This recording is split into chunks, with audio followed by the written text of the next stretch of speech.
Hello सभी को नमस्कार। जैसा कि आप सभी जानते हैं कि यूपी में बहुत सारे स्कूल का मर्ज हो गया है। लगभग 10,000 प्लस स्कूल मर्ज हो गया है। अगर देखा जाए 10,000 स्कूल मतलब अगर एक स्कूल में हम मिनिमम 3 भी लेकर जाएं तो 3 गुणे 10,000 आप कर दीजिए तो कितने शिक्षकों की कमी हो गई। शिक्षक की कमी तो आप छोड़ दीजिए, वो तो बात की बात है। बात हो गई बच्चों के सुनहरे भविष्य की। उनके शिक्षा में कितना अवरोध उत्पन्न हो रहा है कि बच्चों को कितने किलोमीटर दूर जाना पड़ेगा, किसी दूसरे स्कूल में जाना पड़ेगा। इससे बहुत से लोग आहत हैं, उनके अभिभावक भी आहत हैं, बच्चे भी आहत हैं। तो उसी के संदर्भ में मैंने एक कविता तैयार की हुई है। और मैं चाहती हूँ कविता ज़्यादा से ज़्यादा लोगों तक पहुँचे और लोगों के माध्यम से सरकार तक पहुँचे। तो वो कविता मेरी ये है। यूपी में हो रहा है हज़ारों स्कूलों का मर्ज, यूपी में हो रहा है हज़ारों स्कूलों का मर्ज। अब उन गरीबों को भी लेना होगा कर्ज। अब गरीबों को कर्ज क्यों लेना होगा? क्योंकि अब स्कूल पास में नहीं रहेगा तो डेफिनेटली वो प्राइवेट स्कूल में अपने बच्चों को अभिभावक नाम लिखवाएंगे। तो उसके रिगार्डिंग यूपी में हो रहा है हज़ारों स्कूलों का मर्ज। अब उन गरीबों को भी लेना होगा कर्ज, जिनके लिए अभी तक रोटी ही था सपना, जिनके लिए अभी तक रोटी ही था सपना। अब वो कैसे करेंगे शिक्षा के अधिकार को अपना।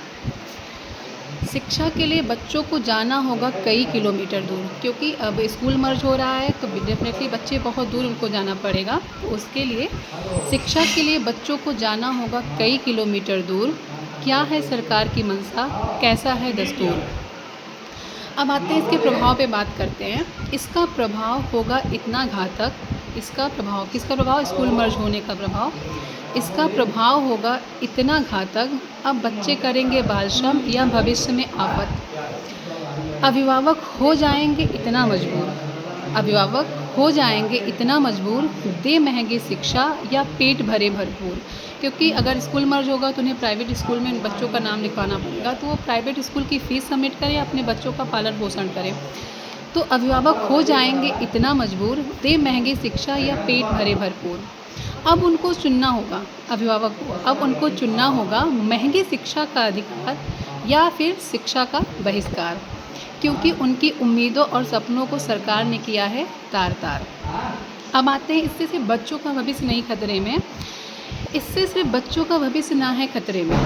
जो स्कूल मर्ज हुआ है सिर्फ बच्चों का भविष्य नहीं गया, इसके साथ साथ आप देखिए किनके और आस और विश्वास के साथ ये गलत हुआ है। तो इससे सिर्फ बच्चों का भविष्य ना है खतरे में, जिन्होंने किया है बीएड बीटीसी वो भी हैं सदमे में, क्योंकि उनको इंतज़ार था शिक्षक भर्ती का। 2019 के बाद कोई शिक्षक भर्ती उत्तर प्रदेश में नहीं आई हुई है, तो उसके रिगार्डिंग बीएड बीटीसी वाले बहुत दिन से इंतज़ार कर रहे हैं। तो ये लाइन उनके लिए है।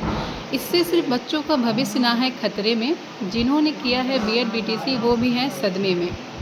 इनको था 7 से 8 साल से शिक्षक भर्ती का इंतज़ार, इनको था 7 से 8 साल से शिक्षक भर्ती का इंतज़ार। क्या पता था उनके भविष्य में भी हो जाएगा अंधकार। अब कैसे कोई देखेगा, अब कैसे कोई देखेगा सरकारी शिक्षक बनने का सपना। अब कैसे गौर फरमाएगा, अब कैसे कोई देखेगा सरकारी शिक्षक बनने का सपना, जब ना रहा स्कूल ना शिक्षा अधिकार का गरिमा। अब कोई ना करेगा बीएड बीटीसी करने का प्रयास। अब क्योंकि स्कूल मर्ज हो रहे हैं डेफिनेटली फिर वैकेंसी नहीं आएगी, तो अब कोई ना करेगा बीएड बीटीसी करने का प्रयास। इन सबको देखकर मर गई उनकी आस, क्योंकि अब वो हैं शिक्षित बेरोजगार, क्योंकि अब हैं वो शिक्षित बेरोजगार। कौन? बीएड बीटीसी वाले। तो फिर से सुनिएगा, अब कोई ना करेगा बीएड बीटीसी करने का प्रयास, इन सबको देखकर मर गई उनकी आस, क्योंकि अब वो हैं शिक्षित बेरोजगार, अब उन्हें भी करना होगा प्राइवेट नौकरी की तलाश। तो कैसे लगी मेरी कविता? ये कविता मैं आज जो परिप्रेक्ष्य है उसके संदर्भ में मैंने सुनाया हुआ है, और मैं चाहती हूँ कि ये कविता सरकार तक पहुँचे। और जो बच्चों की वेदना है, मैंने बहुत सारे वीडियोस देखे हैं कि बच्चे रो रहे हैं, गिड़गिड़ा रहे हैं उनके स्कूल मर्ज होने पे। तो मैंने एक तमिलनाडु का भी वीडियो देखा था, जहाँ सिर्फ एक बच्ची है, एक बच्चे के लिए स्कूल खुलता है, एक बच्चे के लिए लंच होता है, एक बच्चे के लिए टीचर आते हैं। हमारे यहाँ तो इतने बच्चे हैं कि स्कूल चलाया जा सकता है। और कहीं ना कहीं हम जो बीएड बीटीसी करके युवा बैठे हुए हैं, जो इन्हें इंतज़ार था, उनके लिए ये सब चीज़ें बहुत बुरी हुई हैं। उनके सपनों पे, उनके उम्मीदों पर कहीं ना कहीं पानी फिर गया है।